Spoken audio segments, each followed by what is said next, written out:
Hey, welcome back. This is part 2 of a video series where I'm trying to help out a fellow Redditor.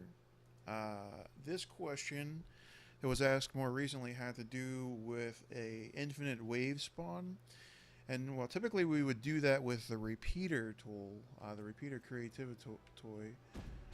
In this particular example, they wanted to have the waves spawn on top of each other. And that presented a slight problem where we're going to have to kind of use an think outside the box sort of solution.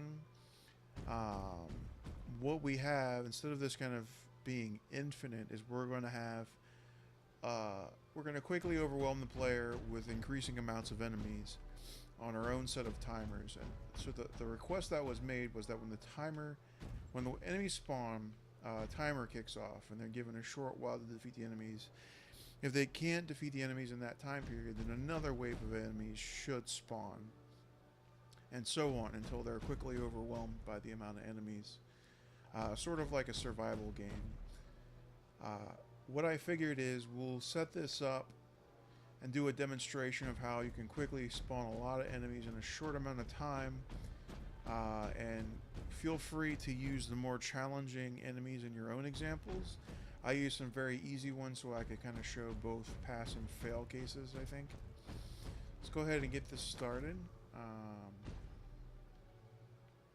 So now we got our first wave of enemies. We have a short while to defeat them. I am Groot. And now we have our second wave that's spawning on the top. As soon as they're fully spawned, the clock will start again. And I'm going to go ahead and show you now. If we don't make the time, we should get a third wave. I'm going to see if I can let it get right down to the end here. So we can do a manual count in our heads. So 4, 3, 2, 1. And as you see, the waves that were left to spawn, which was a third wave, did not kick off because of this logic gate right here. What I did was I built in a thing that says, should the enemy wave, if the wave is defeated, send a signal to the logic gate to turn it off, to close it, and therefore the timer expired signal that goes through the logic gate to spawn the next wave cannot be kicked off. So that's a good use of a logic gate in this particular example. I mean, it could be done a little bit simpler than that, but I figured since we're using a sort of chain of enemies, it would be a good way to just kind of cut the chain off at a particular point. So I'm going to go ahead and do one more run through. This is going to be the full example. I'm just going to kind of let these guys spawn. And like I said, I made this a little easy just so I could show pass and fail examples. So you'll see we're about to get another whole wave. And now that they're fully spawned, it takes them a little while to load. Now that they're fully spawned, we have 22 seconds, 20 seconds. And then we'll get the third wave. And then by that point, we should be really... Are they killing each other? That's kind of funny. I guess his fist is just exploding. So in this final wave,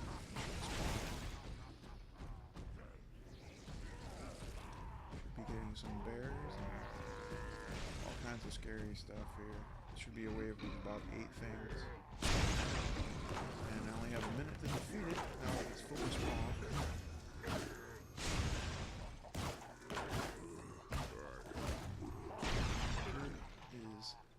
Is losing the numbers game here. May be able to pull this out, although my Groot's not very high level. And I don't think I put any health capsules in this one. Oh, I need to take out that.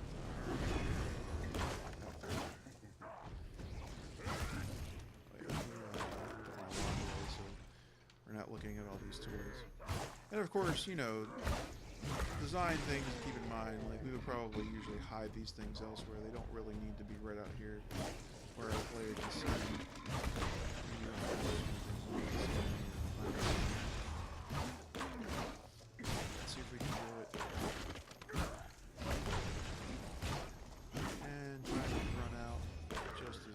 gets punched in the face. I am Groot. And what I should do there is despawn all the enemies and say that you lost or some kind of thing like that. But however, if we combine this example with our defeat tracker from before and say that we've lost a life, we kind of have a better picture of sort of the completed project that was requested. So this is kind of my submission or my idea for how you would spawn the infinite waves. If there's any questions, feel free to reply in the thread or on the video. And again, just keep in mind that I know that I'm well aware of the repeater. However, the repeater did not fit this particular example because the repeater kicks off when enemies are defeated, and we will usually, if the time is getting low, we will have not yet defeated the first wave. We kind of want that pile-up effect, so that's why the repeater was not used in this example. Thanks for tuning in. I appreciate the viewership and any feedback you can give me. Thank you.